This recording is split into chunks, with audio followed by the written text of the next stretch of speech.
Hello दोस्तों, good morning. स्वागत है एक बार फिर से आप सभी का एमजेटी एजुकेशन में। आज 12 फरवरी है और आज की वीडियो में हम लोग 12 फरवरी के most important daily current affair के क्वेश्चंस के बारे में बात करेंगे। लेकिन साथ ही साथ हम लोग 11 फरवरी के भी कुछ क्वेश्चंस को कवर करेंगे। कल वीडियो नहीं आ पाई थी, मैंने आपको बताया है कारण पहले ही। इस समय काफ़ी ज़्यादा दौड़ भाग लगी हुई है। तो खैर 12 फरवरी के करंट अफेयर को और 11 फरवरी को हम लोग कवर करेंगे। कल भी कुछ क्वेश्चन एक्स्ट्रा लेकर के और आज भी कुछ क्वेश्चन एक्स्ट्रा लेकर के दोनों दिन का मैं आपको कवर करा दूंगा, ठीक है ना। कोई भी क्वेश्चन आपका छूटेगा नहीं। अगर आप एमजेटी एजुकेशन से जुड़े हो तो आपका कोई प्रश्न मैं छूटने नहीं दूंगा, सारा कुछ कवर कराया जाएगा। थोड़ा सा देर से बेर हो सकता है, ठीक। सबसे पहले चलिए कल का हम लोग रिविजन करते हैं। कल हम लोगों ने बात किया राष्ट्रीय कृमि मुक्ति दिवस पूरे भारत में कब मनाया गया, 10 फरवरी को। 10 फरवरी को वैसे विश्व दलहन दिवस भी मनाया जाता है, उसको हम लोग कल की वीडियो में भी देखेंगे। सोशल मीडिया पर हथियारों के प्रदर्शन और डराए धमकाने को रोकने के लिए ऑपरेशन शस्त्र शुरू किया दिल्ली पुलिस ने। केरल के बाद पहला व्यापक पक्षी एटलस गोवा ने शुरू किया है। ग्लोबल फायर पावर इंडेक्स में भारत चौथे स्थान पर इस बार भी है। उन्नत एंटी ड्रोन प्रणाली तैनात करने वाला भारत का पहला पोर्ट बन गया है। वीओ चिदम्बरनार पोर्ट तमिलनाडु में है। 72वीं महिला senior national kabaddi championship Haryana ने जीता है। ग्लोबल साउथ में होने वाले पहले वैश्विक एआई शिखर सम्मेलन की मेजबानी नई दिल्ली में होगा और AI India AI impact summit के नाम से भी जाना जाएगा। विश्व सरकार शिखर सम्मेलन में रूबल नागी ने जीता है वैश्विक शिक्षा का पुरस्कार। विश्व सरकार शिखर सम्मेलन मैंने आपको बताया था कि ये दुबई में आयोजित हुआ है हर बार की तरह। राष्ट्रपति द्रौपदी मुर्मू ने ब्लैक स्वान समिट इंडिया का उद्घाटन किया भुवनेश्वर ओडिशा में। और पद्मश्री पुरस्कार प्राप्तकर्ता सम्मानित लेखक ह्यू गैंडजर का निधन हो गया है।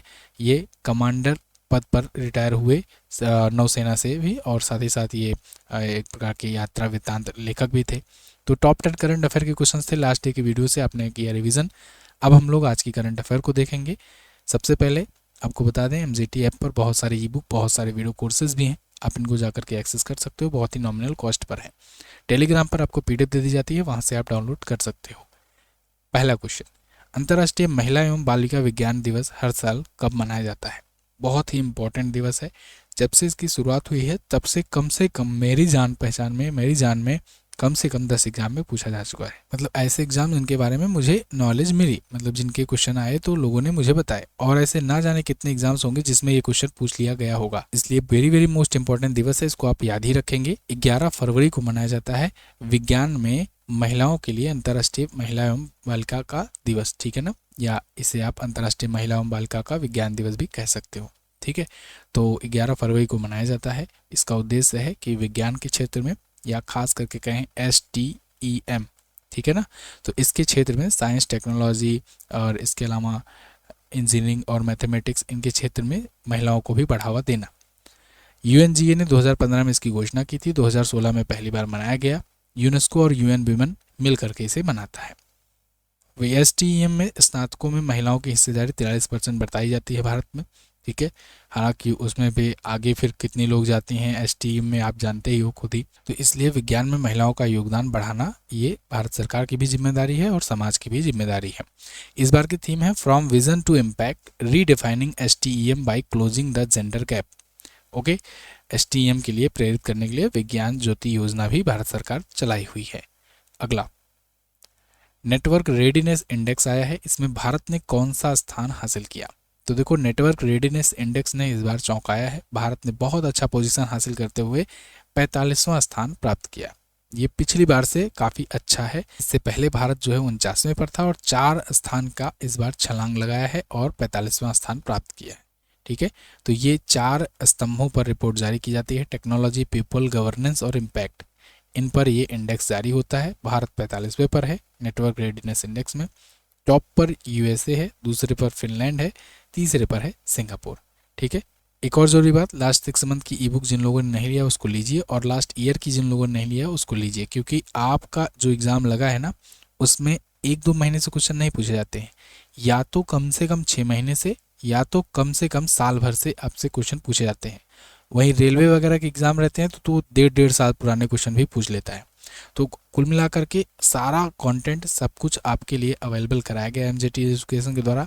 आप चाहे 3 साल पुरानी ई बुक लेना चाहो तो वो भी मेरे ऐप पर है, तो आप जाकर ऐप पर ले सकते हो। जिनको लास्ट ईयर की चाहिए या लास्ट 6 मंथ की चाहिए वो सारी ई बुक ले सकते हैं। एमजेटी ऐप पर सारा कुछ मिलेगा आपको, ठीक है ना। और जिनको और जानकारी चाहिए वो व्हाट्सएप कर सकते हैं। आप देख सकते हो किस प्रकार के क्वालिटी कंटेंट रहते हैं। अब अगला क्वेश्चन, किस राज्य ने हाल ही में अपना पहला आर्थिक सर्वेक्षण 2025-26 का पेश किया? तो आर्थिक सर्वेक्षण 2025-26 किसी राज्य के द्वारा पूछा गया है। तो उत्तर प्रदेश का पहला आर्थिक सर्वेक्षण रिपोर्ट था। आर्थिक सर्वेक्षण मतलब इकोनॉमिक सर्वे रिपोर्ट। आपने केंद्रीय बजट के पहले केंद्रीय इकोनॉमिक सर्वे रिपोर्ट सुना होगा, जो केंद्र सरकार लाती है। लेकिन पहली बार ऐसा हुआ जब उत्तर प्रदेश में उत्तर प्रदेश सरकार के बजट के पहले ही आया। अभी कल यानी 11 तारीख को बजट पेश हुआ उत्तर प्रदेश का। मैंने इस पर आपको वीडियो भी दी। ये वीडियो खूब लोगों को पसंद आ रही है, आप भी जाइए देखिए। और उत्तर प्रदेश के बजट से जो भी बड़ी घोषणाएं हैं उस वीडियो में मैंने कवर किया है। ऐसे ही उत्तर प्रदेश सरकार ने भी पहली बार अपना आर्थिक सर्वेक्षण रिपोर्ट प्रस्तुत किया। आर्थिक सर्वे रिपोर्ट ये बताता है कि वर्तमान में आर्थिक स्थिति कैसी है, आर्थिक हेल्थ कैसी है, और पिछली बार जो हुआ था वो कहाँ कहाँ खर्च किया गया, और सिचुएशन क्या है, कहाँ पर ज़रूरत है, कहाँ पर हम लोग आगे हैं, ये सब बताता है। मतलब ये अर्थव्यवस्था का हेल्थ कार्ड कहा जाता है ओवरऑल, समझो। तो खैर, वित्त मंत्री सुरेश खन्ना जो यूपी के वित्त मंत्री हैं, ठीक है, देश की वित्त मंत्री निर्मला सीतारमण है, उत्तर प्रदेश के वित्त मंत्री हैं सुरेश खन्ना। तो इन्होंने इस बार बजट पेश किया, और उससे पहले इन्होंने आर्थिक सर्वेक्षण रिपोर्ट पेश की। तो और सर्वेक्षण रिपोर्ट में क्या बड़ी बड़ी बातें इन्होंने बताई। इन्होंने कहा यूपी की अर्थव्यवस्था पिछले 8 वर्षों में दोगुनी से ज़्यादा हो गई है। ठीक है, 8 वर्ष क्यों कह रहे हैं, क्योंकि अब 2027 में इलेक्शन होने वाले हैं और 9वां वर्ष ये चल रहा है। 8 वर्ष तक का रिपोर्ट कार्ड इसमें देना था। 10 साल इनके हो जाएंगे योगी सरकार के, ठीक है। तो ये अपने ही सरकार का, अपने ही गवर्नमेंट का पूरा खाका देंगे इसमें, है ना, कि हमने क्या क्या किया है। 2016-17 में आए थे तो उस टाइम ये कह रहे हैं कि जीडीपी लगभग 13.3 लाख करोड़ था, और अब ये जीडीपी बढ़कर 30.25 लाख करोड़ हो गया है, यानी कि 2 गुना से ज़्यादा। इसके अलावा देश की कुल जीडीपी में यूपी का हिस्सा अब 9% से ज़्यादा हो गया है, ये भी बता रहे हैं। साथ ही साथ यूपी को $1 ट्रिलियन की इकोनॉमी बनाने के लक्ष्य को लेकर के चल रहे हैं। तो ये कुछ फैक्ट्स आए हैं इकोनॉमिक सर्वे रिपोर्ट से। और बजट के बारे में अगर जानना चाहते हो ये वीडियो देखो, वैसे नहीं तो वेट करो, कल की वीडियो में आपको जो इम्पोर्टेंट फैक्ट होगा वो तो बताऊंगा ही। अगला क्वेश्चन, ग्रीस किस स्थान पर भारत के सूचना संलयन केंद्र में अधिकारी तैनात करेगा? तो देखिए, ग्रीस से अभी रक्षा समझौतों पर और भी बहुत सारे मदों पर समझौते हुए हैं, मेमोरेंडम ऑफ अंडरस्टैंडिंग्स हुई है। ऐसे में ग्रीस के साथ एक और समझौता हुआ जिसके तहत ये गुरुग्राम में स्थित भारत के सूचना संलयन केंद्र में अधिकारी अपना तैनात करेगा। ठीक है, तो सूचना संलयन केंद्र जो होगा वो यूरोपीय देश पहला बन जाएगा, ये प्रतिनिधि जहाँ पर अपना उतारेगा। समुद्री सुरक्षा में सहयोग भी बढ़ेगा, भारत का भी और उनका भी। 9 फरवरी को रक्षा मंत्री राजनाथ सिंह जी और ग्रीस के रक्षा मंत्री निकोलास जॉर्जियोस के साथ समझौते हुए। कई मुद्दों पर समझौते हुए 5 वर्ष की रूपरेखा तय की गई, द्विपक्षीय सैन्य सहयोग किया गया। ग्रीस देखो अपना फ्रेंडली कंट्री है, वहीं ग्रीस के बगल जो है ना तुर्की, वो अपना एक टाइप से एनिमी कंट्री है, मतलब वो पाकिस्तान की तरफ ज़्यादा रहता है, पाकिस्तान की साइड ज़्यादा लेता है। ठीक है, तो ऐसे में हम लोग जो अपना आईमैक इंट्रोड्यूस किए थे ना, आप में से जो लोग एमजेटी एजुकेशन के मेन चैनल को फॉलो करते होंगे, तो मैंने आईमैक के बारे में बहुत बार बताया है। G20 समिट जब भारत ने होस्ट किया था 2023 में, उस टाइम पर भारत ने आईमैक को इंट्रोड्यूस किया था, India middle east Europe economic corridor. तो ये जो था कॉरिडोर, ये अगर आपको ध्यान हो तो ग्रीस में ही होकर के जाकर निकलता था।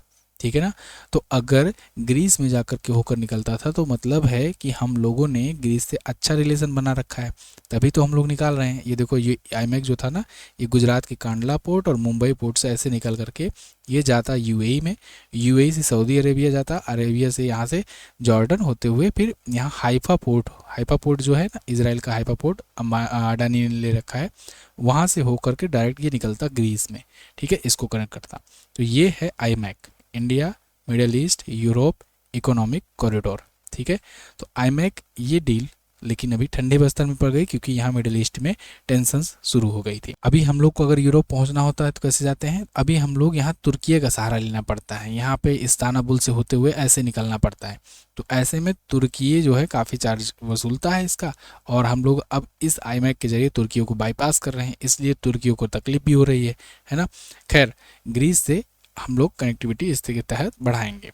ग्रीस की राजधानी एथेंस होती है, यही वही एथेंस है जहाँ पर पहला ओलंपिक हुआ था। यूरो यहाँ की करेंसी होती है क्योंकि यूरोपियन यूनियन का ये भी मेंबर है। बायोफैच 2026, इसमें किस देश को वर्ष का सर्वश्रेष्ठ देश नामित किया गया?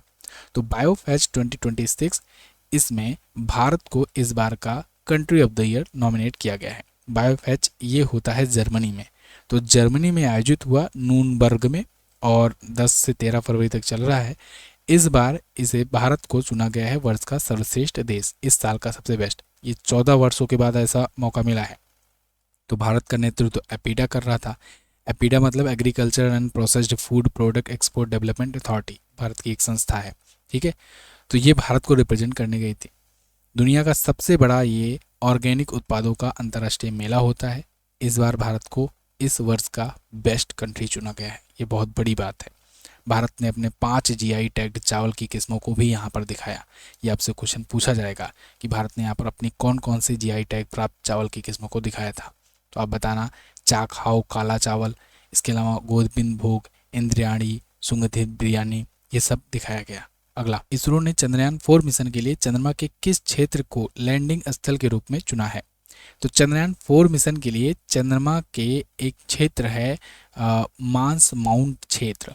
तो मांस माउंटेन क्षेत्र जो है इसको चुना गया है कि यहाँ पर चंद्रयान 4 का जो लैंडर होगा वो लैंड करेगा, ठीक है ना। आपको मैंने पहले भी बताया है कि चंद्रयान 3 तक तो हो गया है। चंद्रयान 3 का उद्देश्य था कि वहाँ पर जाकर के सक्सेसफुली लैंड कराना, ठीक है, और रोवर अपना चलाना।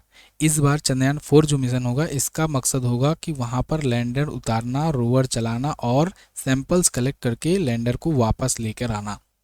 तो ये एक प्रकार से सैंपल कलेक्टिंग मिशन होगा, ठीक है, चंद्रयान 4। तो चंद्रयान 4 जो होगा उसको कहाँ पर उतारना है उसकी लोकेशन तय कर ली गई है। ये लोकेशन है मांस माउंटेन, या कहें MM4।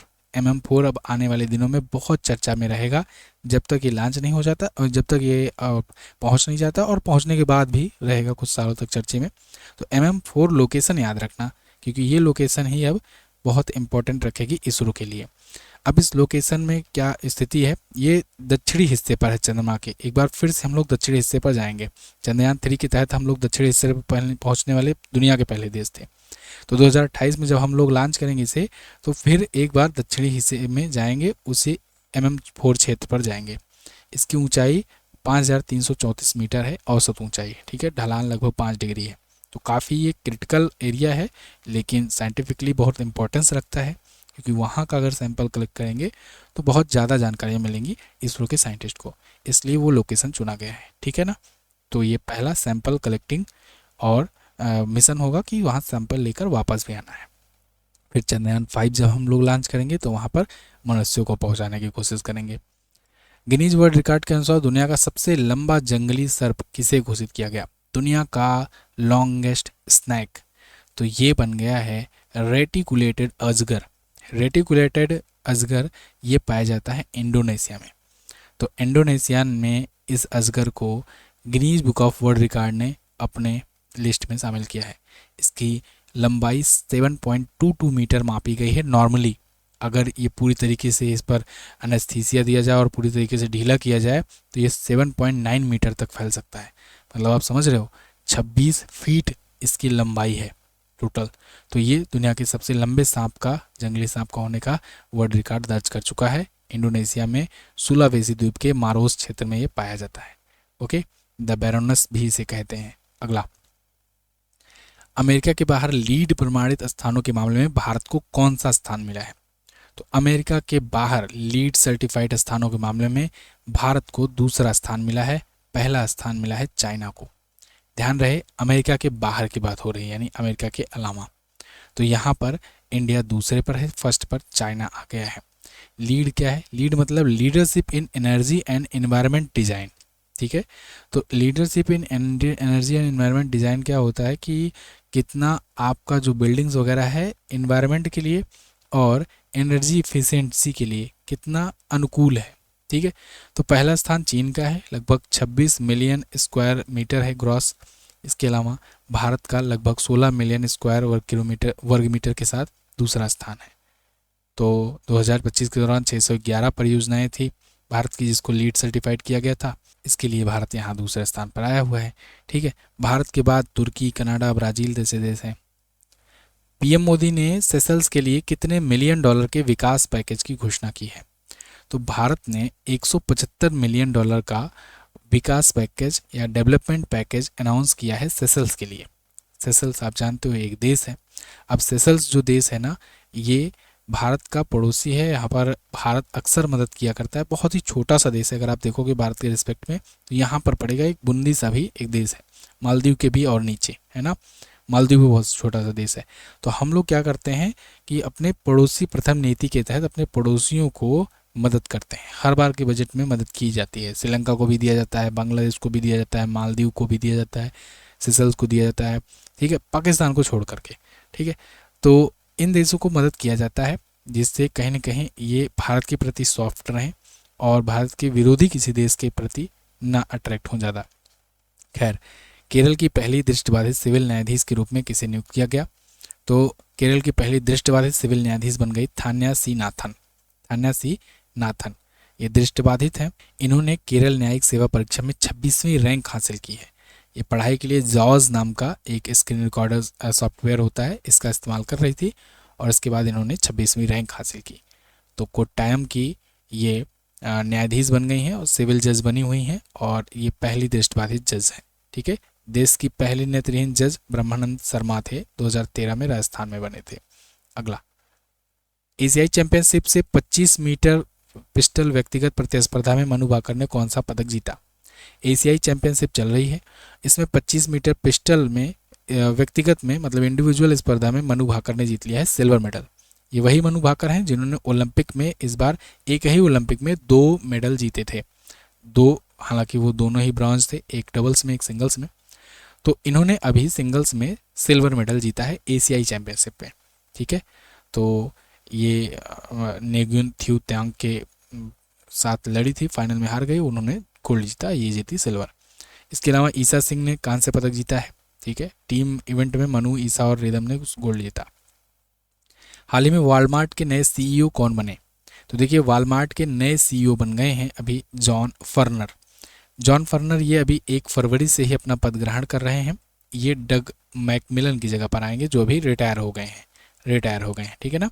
डग मैकमिलन काफ़ी लंबे समय से थे वॉलमार्ट के सीईओ और अब उनकी जगह पर जॉन फर्नर को नियुक्त किया गया है। वॉलमार्ट आप जानते हो दुनिया की सबसे बड़ी ये रिटेलर कंपनी है और अभी कुछ दिन पहले ही मैंने आपको बताया था 1 ट्रिलियन के मार्केट कैप को क्रॉस करने वाली ये रिटेल कंपनी बन गई है।